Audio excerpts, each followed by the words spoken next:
Well, good afternoon. How are you, everybody? Thanks for coming. We appreciate it.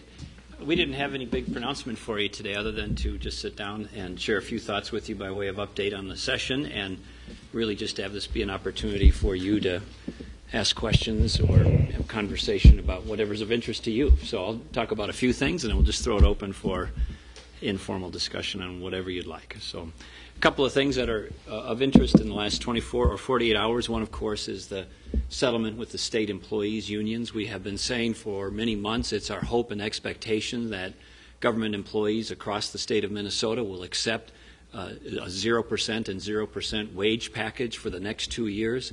We have now succeeded in accomplishing that goal for the state employees. I want to thank the state employee unions and collective bargaining units for their constructive approach and attitude and result with that goal in mind, and it was accomplished. And we're hopeful now that the rank and file membership of the unions will have a positive vote of acceptance for that package.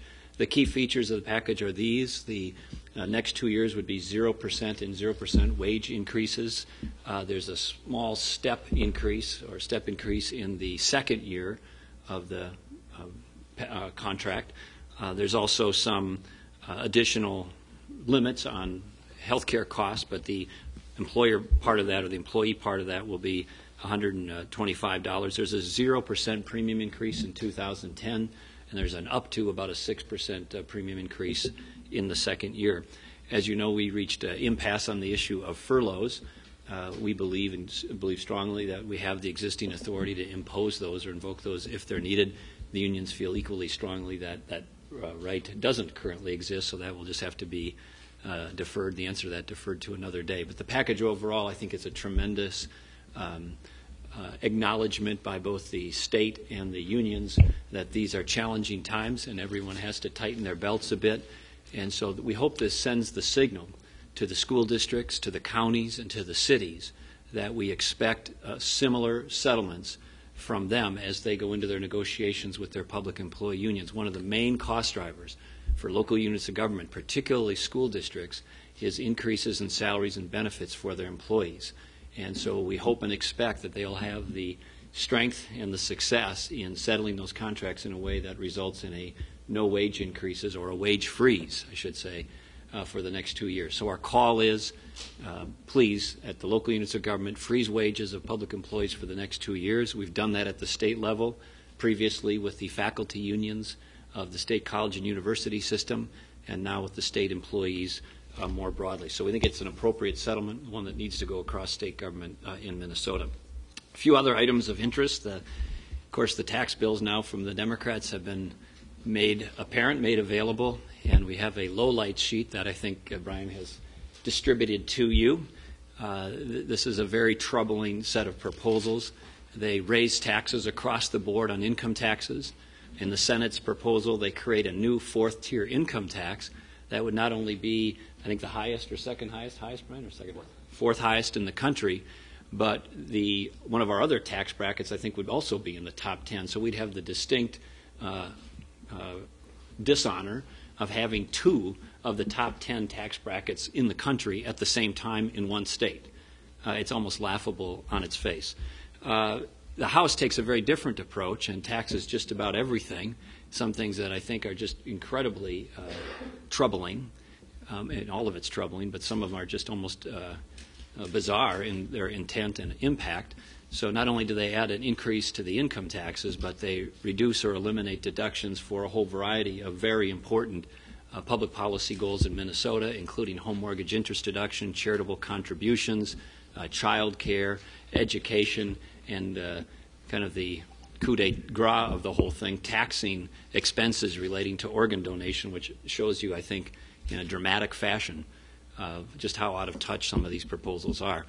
Ironically, and I think hypocritically, they don't touch the tax credit for people who give political contributions through the PCR rebate program. I've been trying to get rid of that for my entire time as governor, or nearly so, and that remains in law under both of their proposals.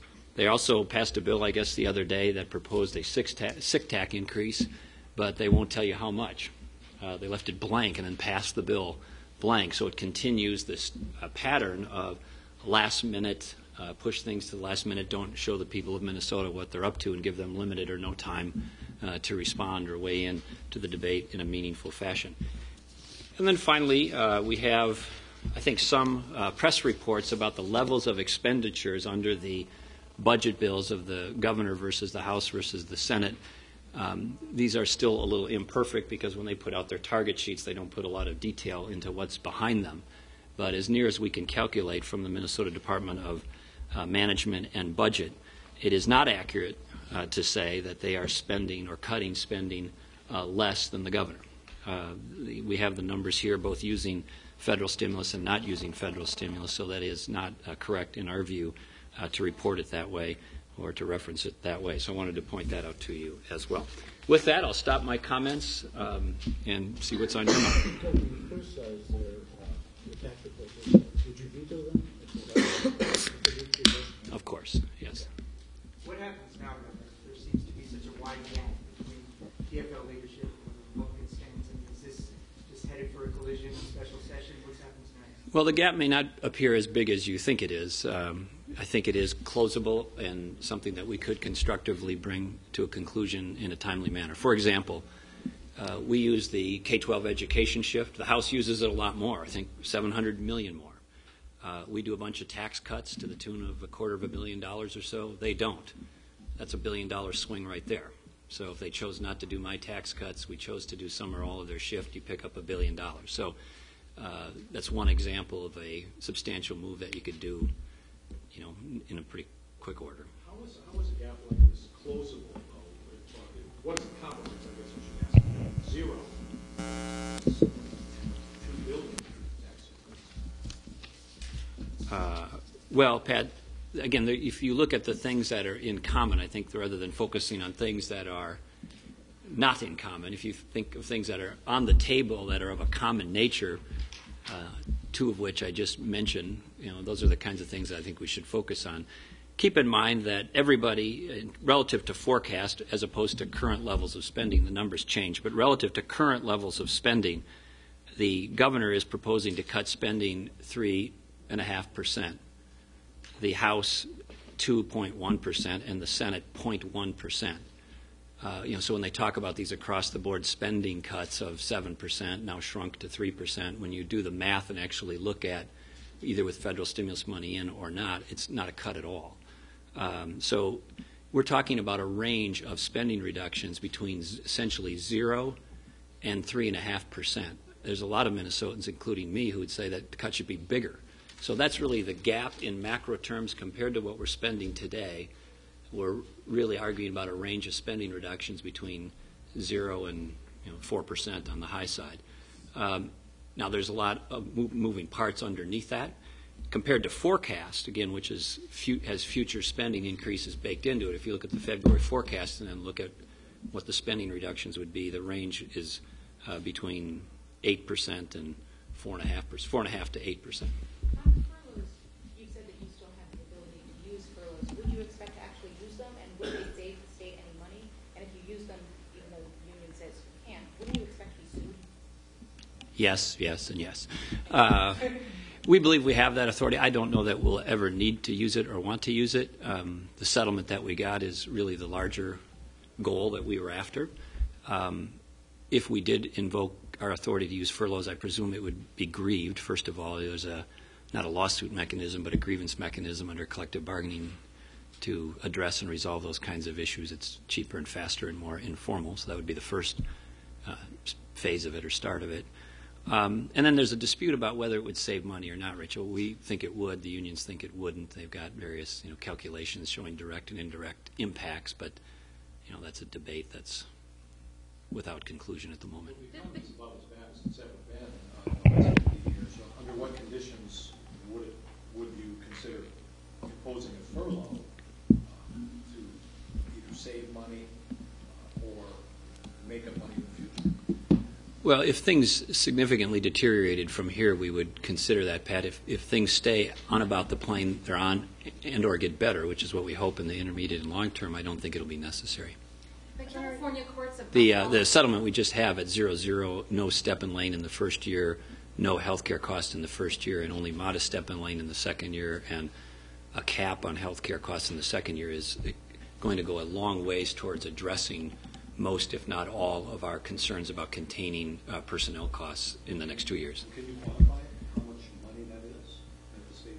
Well, you have to quantify it compared to what? You know, compared to a settlement of 3 and 3 plus health care plus step and lane, we can get that for you, but it's not an insignificant amount of money. Matt, can you do?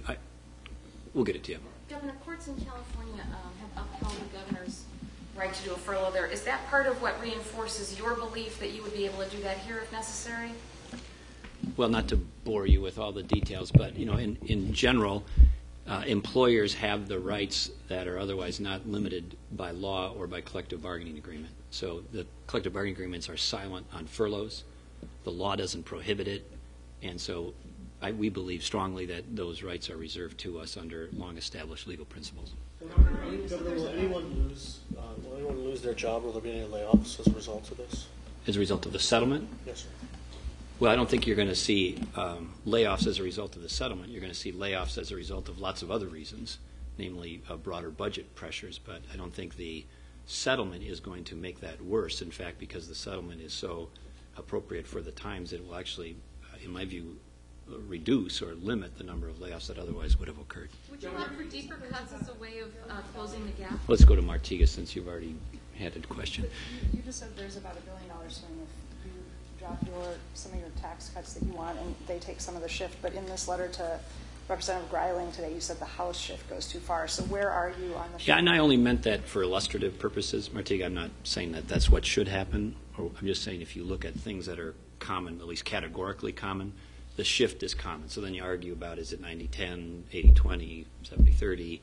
You know, reasonable people could find some common ground in there. We proposed 80-20 in our proposal. I'm certainly not relinquishing my call for those tax cuts. I'm just saying that's in two matters, you got up to $1 billion swing in money. But are you saying you would accept a bigger shift?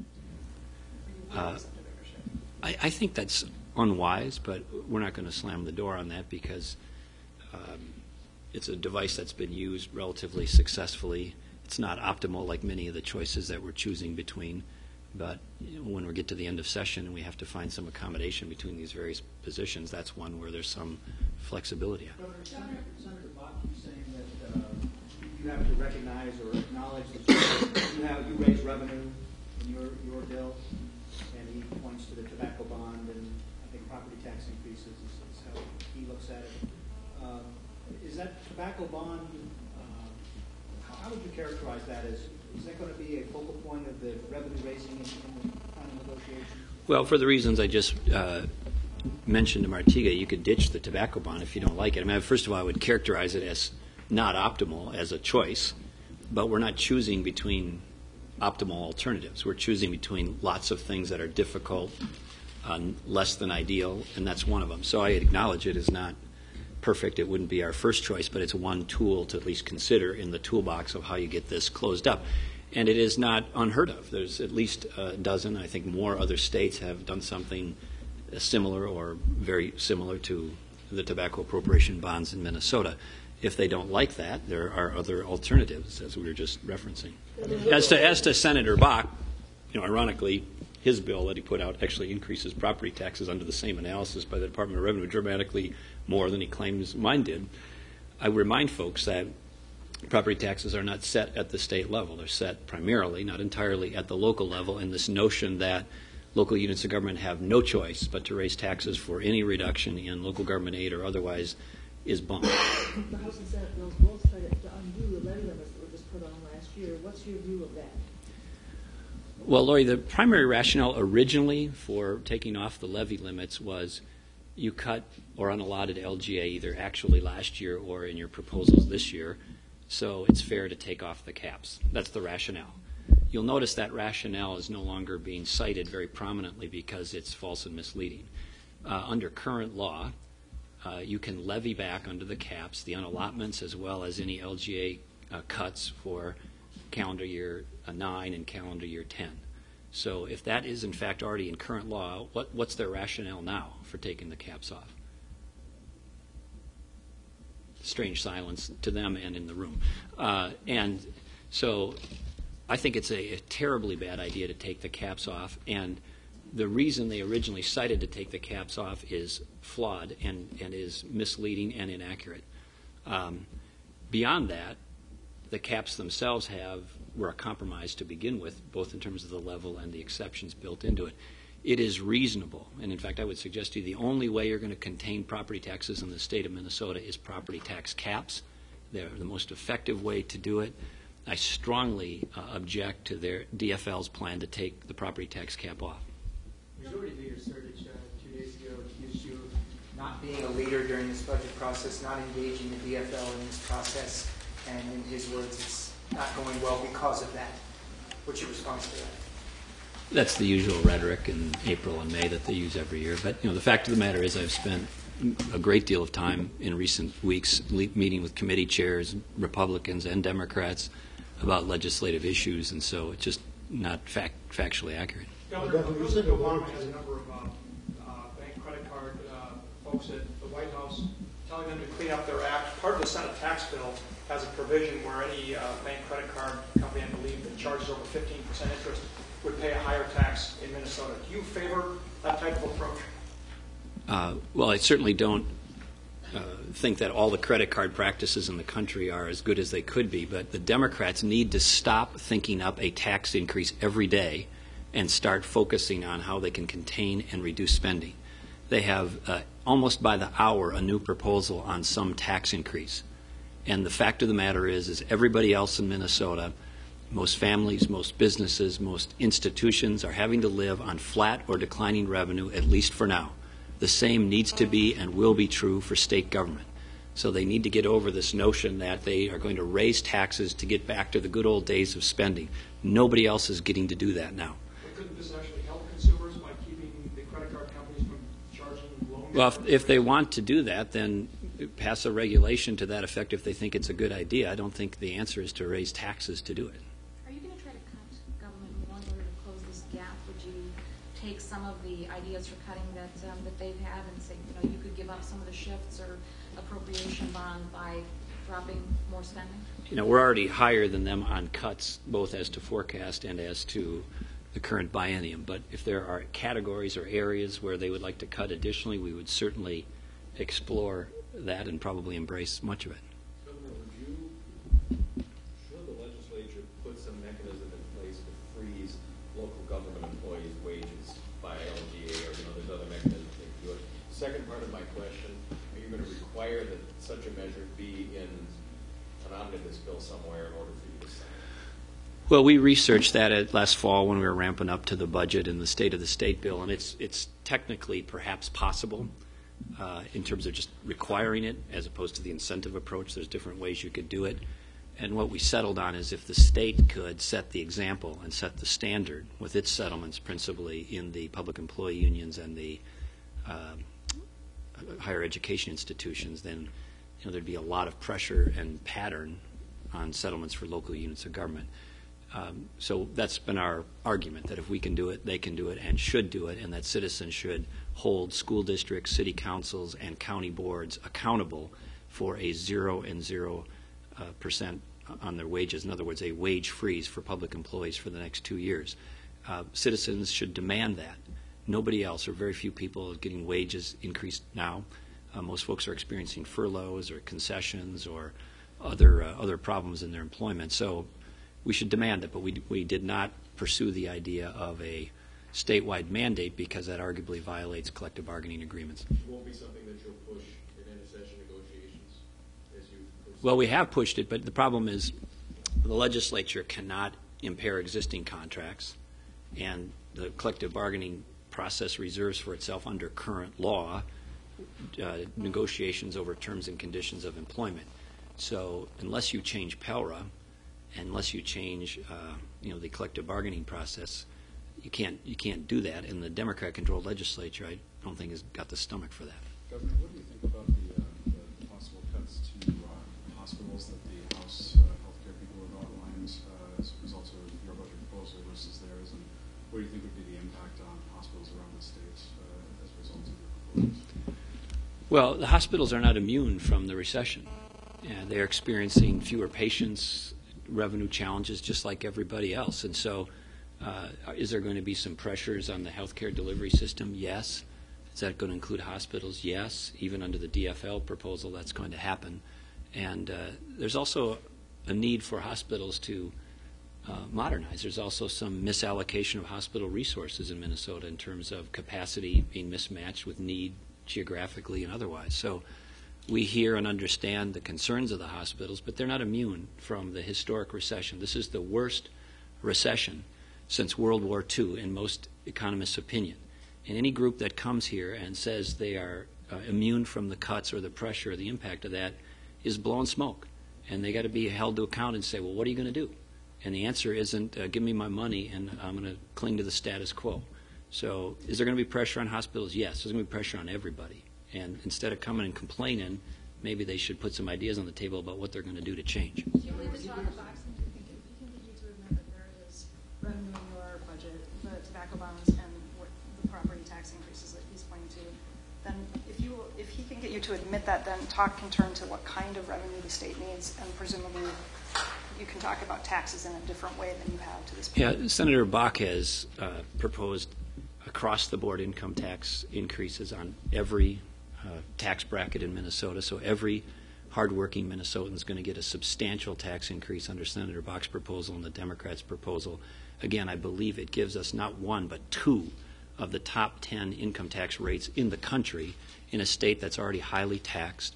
Forbes magazine says for the taxes paid by individuals, we're already fourth highest in the country.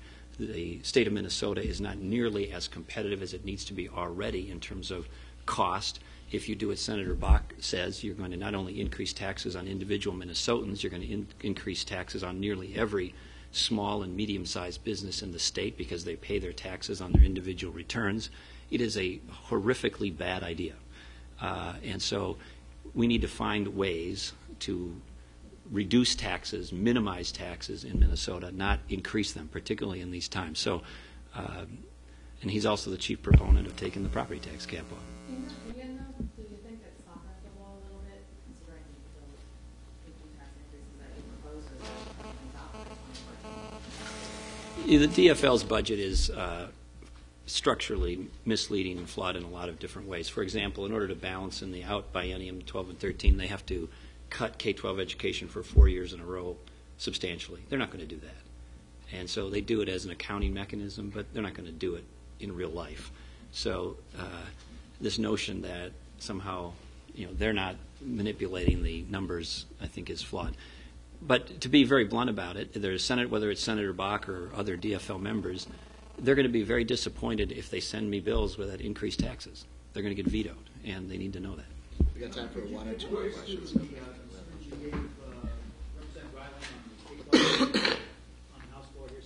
On the letter? Well, a number of things. Okay, the letter goes on for 4 or 5 pages, but in terms of some of the major concerns that we have, one is it doesn't increase K-12 funding. There's a $7 million increase in her bill, but it's essentially flat funding for K-12 schools in the near term. In the future years, she promises a change to the so-called Minnesota Miracle 2, which I'll get into in just a minute. But essentially, number one, there's flat funding. I think it's important that we maintain and increase our commitment to K-12 education with reforms. Number two, the commitment to the Minnesota Miracle is large, and it commits future legislatures. But beyond that, it is tweaking a bunch of arcane funding formulas. And the tweaks are of interest and noteworthy, but it does nothing to directly impact student learning. So they've spent all this time figuring out how to change the pupil weighting factor and how to change the variable for the transportation formula and this formula and that formula. If you look at the discussion around the country around school reform and accountability, adequate funding is important. I don't mean to diminish it, but their bill is devoid of any meaningful reforms, either in the House or the Senate, that would substantially directly impact student learning. So they did not do expanding QComp statewide. They did not do pay for progress or pay for performance.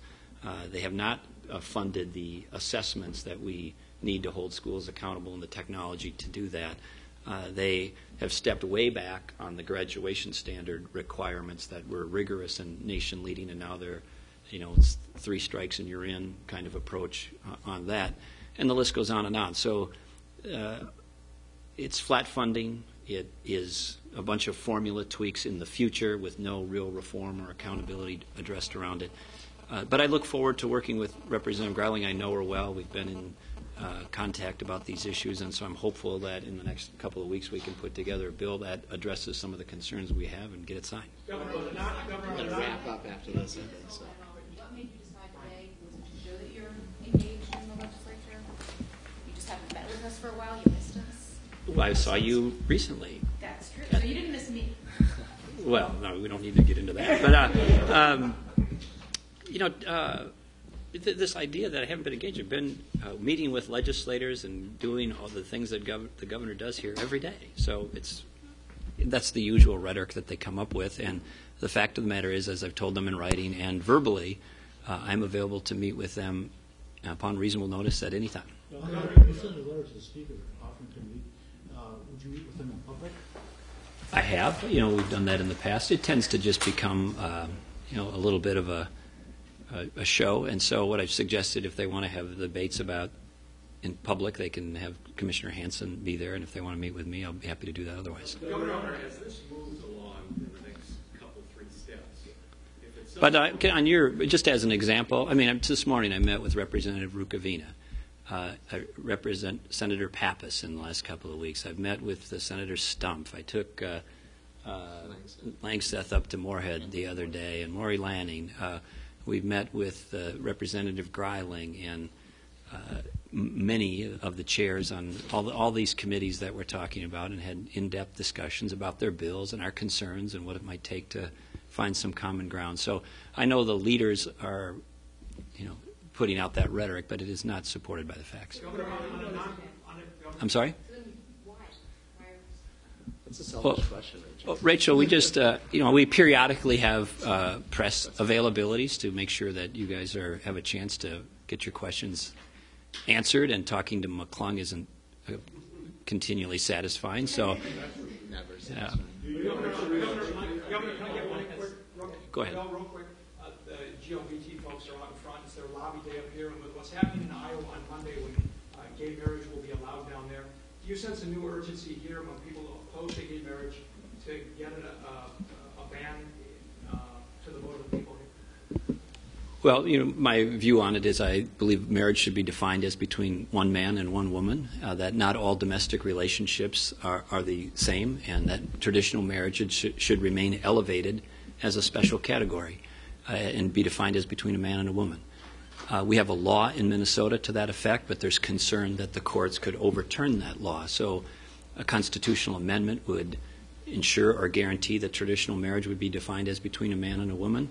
And I know that many conservatives and center-right and independents would support that, but the legislature refuses to put that question on the ballot, and that's unfortunate. Is there an urgency now that Iowa has done, the courts have acted down there? Well, I think the situation in Iowa reveals the potential weakness of only having it in statute. In other words, the courts could overturn the statute, and so I think a constitutional amendment would be helpful, important, and it would be timely. Governor, are you running for re-election?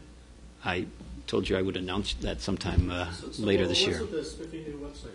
Do you like it? Do you like it? Yeah. What's going to get better? Wait till you see some of the upcoming features. But I guess what made you decide to say, okay, let's put some more bells and whistles on this? Well, like everything else, you got to modernize. Continuous improvement's a good thing. Twitter?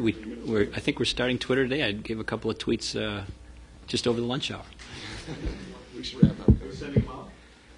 I describe them, and then somebody else sends them out. What's the argument against a 4-year balanced budget? Because that's become the DFLers' Argument against it? criticism of you.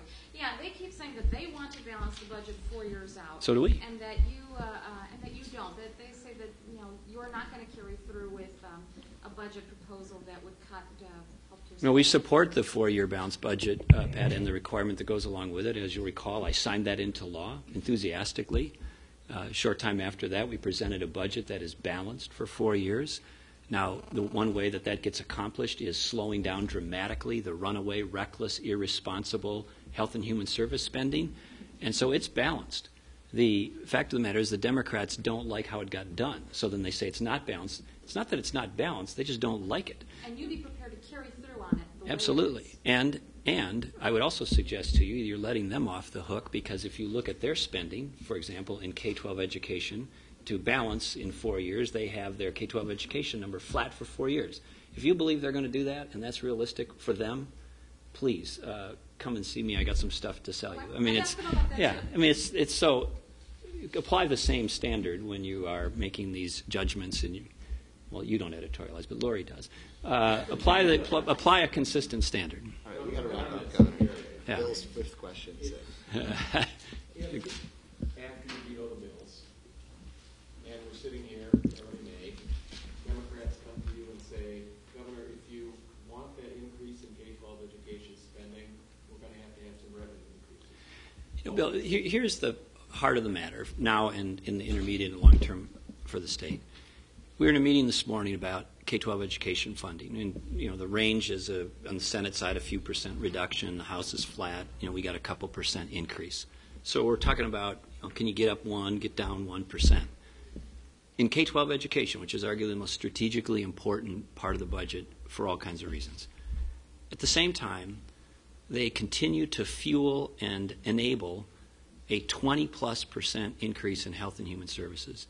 And they took more federal money and put it into health and human services than we did to fuel that.